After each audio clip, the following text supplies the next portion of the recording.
Hi ಎಲ್ರಿಗೂ. ಇವತ್ತು ನಾವು ಮಾತಾಡೋಣ ವೃಷಭ ರಾಶಿ ಬಗ್ಗೆ. 2026 ವೃಷಭ ರಾಶಿಯವರೆಗೆ ಹೇಗಿರುತ್ತೆ ಅಂತ.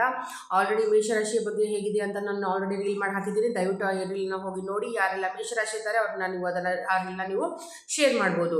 ನಿಮ್ದೇನಾದರೂ ವೃಷಭ ರಾಶಿ ಆಗಿದ್ದರೆ 2026ರಲ್ಲಿ ವೃಷಭ ರಾಶಿಯವರಿಗೆ ಹೇಗಿದೆ ಅಂತಂದಾಗ, ಈ ವರ್ಷ ನಿಮಗೆ ಹಣದ ರಿಲೇಟೆಡ್ ಯಾವುದೇ ಥರದ ತೊಂದರೆಗಳು ಆಗಂಗಿಲ್ಲ. ಆದರೆ ನೀವು ಎಕ್ಸೆಪ್ಟೆಡ್ಗಿಂತಲೂ ಜಾಸ್ತಿ ದುಡ್ಡನ್ನು ನೀವು ಏನಾದರೂ ಮಾಡಬೇಕಂದಾಗ ಅಲ್ಲಿ ನಿಮಗೆ ಸ್ವಲ್ಪ ತೊಂದರೆಗಳು ಆಗೋಂಥ ಚಾನ್ಸಸ್ ಜಾಸ್ತಿ ಇರುತ್ತೆ. ಸೊ ನೀವು ಮಾಡುವಂಥ ಕೆಲಸ ಕಾರ್ಯಗಳಲ್ಲಾಗಿರ್ಬೋದು ಅಥವಾ ನೀವು ವರ್ಕ್ ಪ್ಲೇಸಲ್ಲಾಗಿರ್ಬೋದು, ಅಲ್ಲಿ ಸ್ವಲ್ಪ ನಿಮಗೆ ಕಾಲೆಳೆಯೋರು ತುಂಬ ಜಾಸ್ತಿ ಜನ ಸಿಗ್ಬೋದು. ನಿಮ್ಮ ಗ್ರೋತ್ನ ನೋಡಿಬಿಟ್ಟು ನಿಮಗೆ ಜಾಸ್ತಿ ಕೆಲಸ ಕೊಡೋರು ಜಾಸ್ತಿ ಸಿಗ್ಬೋದು, ಅಥವಾ ವರ್ಕ್ ಪ್ರೆಷರ್ ಜಾಸ್ತಿ ಆಗಿರ್ಬೋದು. ಬಟ್ ಆ ಥರ ಅಂದ್ಕೊಂಡು ನಿಮ್ಮ ಮೈಂಡ್ನ ಡೈವರ್ಟ್ ಮಾಡ್ಕೋಕೆ ಹೋಗಬೇಡಿ. ನೀವು ನಿಮ್ಮ ಕೆಲಸವನ್ನು ಮಾಡಿ ಮುಂದೊಂದು ದಿನ ನೀವು ಮಾತಾಡೋದು ಬೇಡ, ನಿಮ್ಮ ಕೆಲಸನೇ ಮಾತಾಡುತ್ತೆ ಅಂತ ಹೇಳ್ತೀನಿ.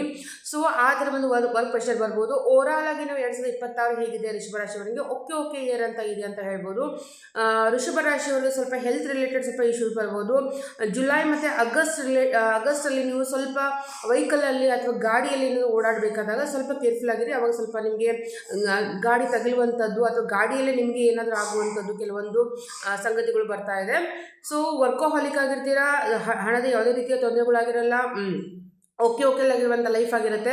ಇನ್ನೊಂದು ವೃಷಭ ರಾಶಿ ಅಂದರೆ ವೃಷಭ ರಾಶಿಯವರ ತಾಯಿಗೆ ಸ್ವಲ್ಪ ಹೆಲ್ತ್ ಇಶ್ಯೂಸ್ ಅಂತ ಬರುವಂಥ ಒಂದು ವಿಷಯ ಕಾಣಿಸ್ತಾ ಇದೆ. ಮತ್ತು ಸ್ವಲ್ಪ ನಿಮಗೆ ಅದು ಗೊತ್ತು ಕೂಡ ಆಗಂಗಿಲ್ಲ. ಯಾವುದೋ ಒಂದು ವಿಷಯದ ಬಗ್ಗೆ ಸ್ವಲ್ಪ ಚಿಂತನೆಯನ್ನು ಮಾಡುವಂಥ ಒಂದು ಸಂಗತಿಯನ್ನು ಕಂಡು ಬರ್ತಾ ಇದೆ. ಸೊ ನೀವು ಏನು ಮಾಡ್ಕೋಬೇಕು ಅಂತಂದಾಗ, ದೇವಿಯ ಆರಾಧನೆ ಈ ವರ್ಷ ನಿಮಗೆ ತುಂಬ ಒಳ್ಳೆಯದು ಅಂತ ಹೇಳ್ಬೋದು. ಅನ್ಫಾರ್ಚುನೇಟ್ಲಿ ನೀವು ಯಾವುದೋ ಒಂದು ದೇವಿಯ ಟೆಂಪಲ್ಗೆ ವಿಸಿಟ್ ಮಾಡ್ತೀರಾ, ಅನ್ಫಾರ್ಚುನೇಟ್ಲಿ ನೀವು ಯಾವುದೋ ಒಂದು ದೇವಿಯ ಮೂರ್ತಿ ಫೋಟೋ ಯಾವುದೋ ಒಂದು ನಿಮ್ಮ ಮನೆಗೆ ಬರುತ್ತೆ.